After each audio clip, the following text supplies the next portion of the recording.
በራሄል ግድያ ምክንያት ታምራትም እኔ አላቅም ማን እንደገደላት ብሎ ሲል ዝም ብለው ካለፉት፣ ሊያም ደግሞ ስትጠይቅ እኔ አላቅም ብላ ስትል ዝም ብለው ካለፏት፣ እንግዲህ የራሄል ገዳይ ማን ነው? የአቤል ተጠርጣሪነት እየጎላ ሊሄድ ነው ማለት ነው እዚህ ጋር። ስለዚህ እነዚህን ልጆች እንደገና ከልዑል ጋር አገናኝቶ ልዑልን አቤልንና ማን ነው ታምራትንና ሊያን የራሄል ገዳይ ማን እንደሆነ እንዲናገሩ ማስገደድ ነው።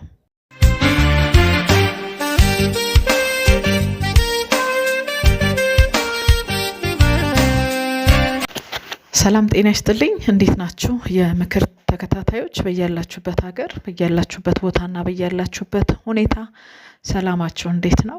እግዚአብሔር ይመስገን እኔ ሰላም ነኝ።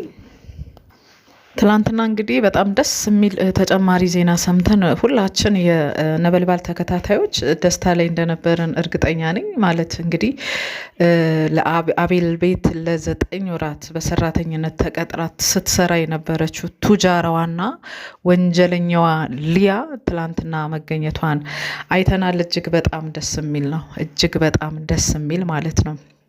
ባለፈው ቀን ታምራት ተገኘ፣ ትላንትና ሊያ ተገኘች። ነገ ደግሞ እስቲ በቅድሚያ ግን ለቻናሌ አዲስ የሆናችሁ ሰዎች ምክር ቲዩብን ሰብስክራይብ በማድረግ ቤተሰብ ሆኖ ቪዲዮንም ስትጀምሩ ላይክ በማድረግ ጀምሩ።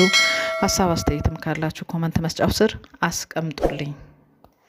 ነገ ደግሞ እንግዲህ አበበ የሚባለው ተንኮለኛ የአቤል ጥበቃ የነበረው ሰው ይገኛል ብለን እንጠብቃለን። እንግዲህ ተከታታይ ድል እያገኙ ናቸው ማለት ከጅማሬያቸው ጀምሮ አሁን ፍጻሜያቸው ላይ የአቤል መከራ ጠንሳሾች በሙሉ በቁጥጥር ስር እየዋሉ ነው። ደስ የሚለው ነገር ማለት ነው። ራሄልን ገለው ኦር አስገድለው አቤል ቤት ካስቀመጡ ጊዜ ጀምሮ አቤል እንግዲህ የነበረበትን ሁኔታ ሁላችንም የምናውቀው ነገር ነው።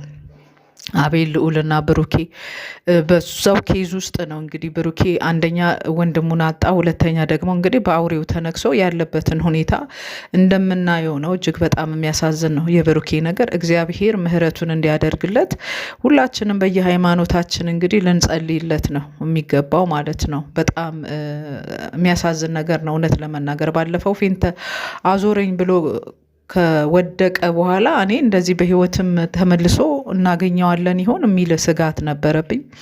ግን ያው መጥቷል። ትላንትና ያለውን ነገር ከዶክተሩም የነበረውን ከአክስቱም ጋር የነበረውን ነገር ሲያሳየን ነበር። ይህንን አቅርቧልና ለዚህ ሁሉ መከራ ለዚህ ሁሉ ስቃይ እነዚህን ልጆች እየጨመሩት እንግዲህ ታምራት፣ ሊያ፣ አበበ ከአቤል አጎት ጋር ሆነው ነው እንግዲህ የራሄልን አስከሬን አቤል ቤት ካስቀመጡ ጊዜ ጀምሮ ያው አቤል የነበረበትን እንደ ፊዚካሉን ራሱ ስንመለከተው ለውጥ አለው። እውነት ለመናገር ከሆነ በጣም ለውጥ አለው አቤል። ምክንያቱም ቀላል መከራ አይደለም፣ ቀላል ፈተና አይደለም ያለፈው። በራሄል ሞት ምክንያት ገዳይ እንደሆነ ተጠርጥሮ ነበረ። እሱ አንድ ስቃይ ነው እንግዲህ እስር ቤትም እንደነበረ ሰምተናል። ከዛም ደግሞ ወጥቶ ማለት ነገሩን እንዲያጣራ ተለቆ ነገሩን እያጣራ በሄደበት እንግዲህ የራሄልን ገዳይ እየፈለገ ባለበት ሁኔታ ውስጥ እንግዲህ እናቱ ደግሞ በወንጀለኝነት በወንጀለኛ መዝገብ ውስጥ ተመዝግበው አግኝተዋቸዋል። አጎቱ በሚዘውረው ድርጅት ውስጥ እሳቸው የድርጅቱ ባለቤት እንደሆኑና ከዛም ደግሞ በማያውቁት መንገድና በማያውቁት ሁኔታ እያመጡ አንዳንድ ሰነዶችን ያስፈርሟቸው ነበርና እንግዲህ እነ ልዑል አቤል እና ብሩኬ እያሳደዱ እየተከታተሉ ባሉት ወንጀል ውስጥ እናቱም እንግዲህ ገብተው አግኝቷቸዋል። በጣም በሚያሳዝን ሁኔታ ምን ያህል እንግዲህ ቅስም ሊሰብር እንደሚችል፣ ምን ያህል ሊጎዳ እንደሚችል፣ ምን ያህል ሊያሳስብና አንገት ሊደፋ እንደሚችል ሁላችንም የምንገምተው ነገር ነው። በቃ ያልታሰበ ያልተጠበቀ ነገር ማለት ነው። የራሄልን ገዳዮች እያሳደዱ ባሉ ጊዜ ነው እንግዲህ አጎቱም ወንጀለኛ መሆኑን እናቱም በዚህ ውስጥ እንዳሉ የደረሰበት። እሱ ያስተዳድራቸው የነበሩት ሊያና አበበም እንግዲህ የወንጀሉ ዋና አቀነባባሪና የወንጀሉ ባለቤቶች ሆነው ነው ያገኛቸውና በጣም የሚጎዳ ነገር ነው። እውነቴን ነው። በጣም የሚጎዳ በጣም የሚያሳስብ ነገር ነው። አሁን ሳየው አንዳንድ ጊዜ እንደዚህ ኢንተርቪው ሲያደርግ ምናምን ድክም ብሎ ነው የማየው። ድምፁ ይደክማል። መጠየቅ የሚገባውን ነገር አይጠይቅም። እና ለምንድን ነው እንደዚህ የማይጠይቀው? ይሄ ልጅ ደክሞታል እላለሁኝ እኔ ማለት ነው። እውነት ነው፣ ያደክማል። በጣም ነው የሚያዝለው፣ በጣም ነው የሚያደክመው። ቀላል ስብራት አይደለም ለሱ ማለት ነው። ይህንን ሁሉ ነገር ተቋቁሞ እንግዲህ እየሰራ ባለበት ሰዓት እንደገና ደግሞ አቶ ታምራት የተባለው የሟች የራሄል ፍቅረኛ የነበረው የአቤልን እናትና ወንድሙን ለማስገደል ተነጋግሮ ቀብድ ከፍሎ እንግዲህ ዲል አድርጓል፣ እንደሰማ ነው ማለት ነው። ይሄ ራሱ በጣም ከባድ ነገር ነው። ለአቤል ትልቅ ሐዘን ነው። እንግዲህ ያለፈበት ሁኔታም አለ። ከዚህም በፊት ወንድሙን ታሟል ብለው አስጠርተው አቤልን ሊያስገድሉት እንደነበረ ከዛና ብሩኬ ደርሰው አቤልን እንደታደጉት የምናውቀው ነገር ነውና ለማለት የፈለኩት ምንድነው፣ ቀላል ነገር አይደለም። አቤል በብዙ መከራ ውስጥ፣ በብዙ ሐዘን ውስጥ፣ በብዙ ስብራት ውስጥ ሆኖ እስከ መጨረሻው ድረስ ታግሎ እነዚህን ወንጀለኞች እስከ መያዝ መድረሳቸው ቀላል ነገር አይደለም። ያም ሆነ ይህን ተገኝታለች ሊያ የምትባለው ሴትዮ እንግዲህ እንዴት ስትንጣጣ እንደነበረ እንዴት ስትሆን እንደነበረ አይተናታል ብዙዎቻችን ማለት ነው። በዛ ሁሉ ውስጥ ግን እኔ ታምራትም ሲያዝ ቺም ሊያም ስትያዝ የጠበቅኩት ነገር ነበረ። እንግዲህ አቤል ተጠርጣሪ ሆኖ በራሄል ግድያ ተጠርጣሪ ሆኖ ሲለቀቅ እነዚህን የራሄልን ገዳዮች እንዲያገኝ ያው በእነሱ ዙሪያ እንዲሰራ ነው። እስካሁን ድረስ የራሄል አቤል ገዳይ እንዳልሆነ የሚያሳይ ፍንጮች ተገኙ እንጂ እርግጠኛ ማን ገደላት የሚለው ነገር ጋር እስቲል አልተደረሰም። እኔ ታምራት ሲገኝ ቢያንስ ማን እንደገደላት ጠይቀው ያውጣጡታል ብዬ አስቤ ነበር። ታምራትም ለተጠየቀው ጥያቄ አላቅም የሚል መልስ ሲመልስ ያው እነሱም በዛው አልፈውታል።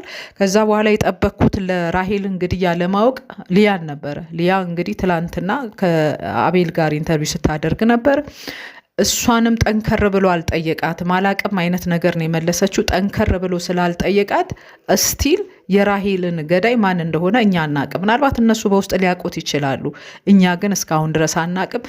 የምንጠብቀው ከነዚህ ልጆች ራሄልን ማን ገደላት የሚለውን ለመስማት ነበር፣ ግን አልሰማንም። ትላንት እንዳየነው አቤል ትንሽ የደከመው ይመስላል። ያው የደከመውም እንደዚሁ ፊቱን ስትመለከቱትም አይኑንም ስታዩት የሆነ የምታዩበት ነገር አለና ድክም ያለው ሰው ማሞት ይሁንም እንግዲህ ሌላም ችግር ይኖርበት አላቅም።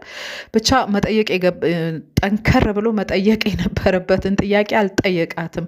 ምናልባት እንደገመትኩት ከካሜራ በኋላ እንዴት አድርጎ መጠየቅ እንዳለበት እንግዲህ አስቦ ሊሆን ይችላል ብዬ አስቤያለሁ። ግን አንድ ነገር እንዲሆን እፈልጋለሁ።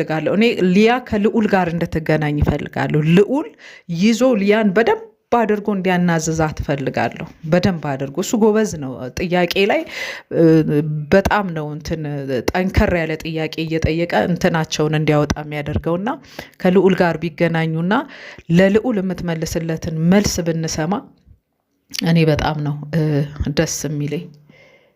ስለዚህ ሊያን ከልዑል ጋር ማገናኘት ቢቻልና እሱ እንደሚያደርግ አድርጎ እንድታወጣ የራሄል ገዳይ ማን እንደነበረ እንዴት አድርገው የራሄልን ሬሳ አቤል ቤት እንዳስቀመጡት ጠይቆ እንድትናገር ቢያረጋት እኛም እንድንሰማ ቢደረግ ጥሩ ነው ላለሁኝ። ከዚህ በኋላ እንግዲህ ታምራትም ተገኝቷል፣ ሊያም ተገኝታለች። የሚቀረው አበበ ነው።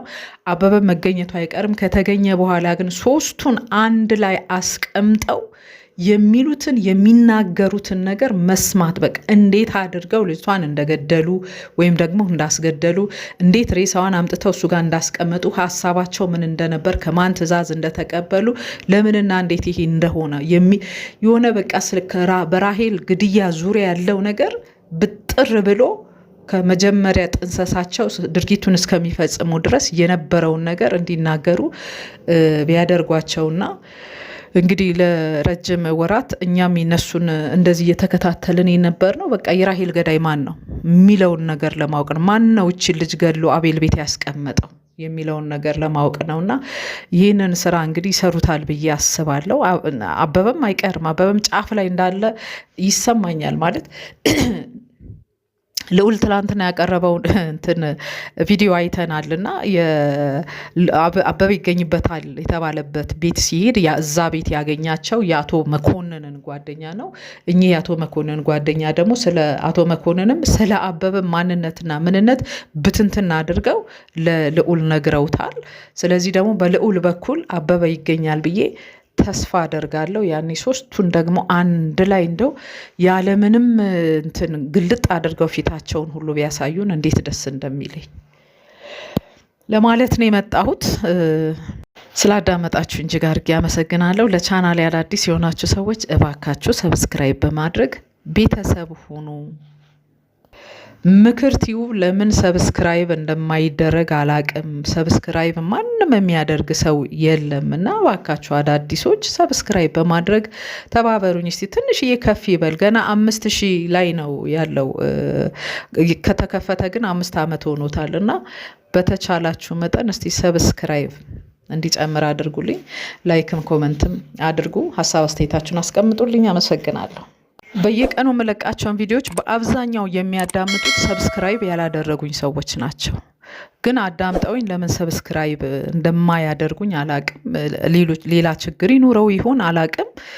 እስቲ ምናልባት ሰብስክራይብ ለማድረግ ስትሉ እምቢ የሚላችሁ ሰዎች ካላችሁ እንደው በተቻላችሁ መጠን አሳውቁኝና የሚስተካከል ነገር ካለ አስተካክላለሁ።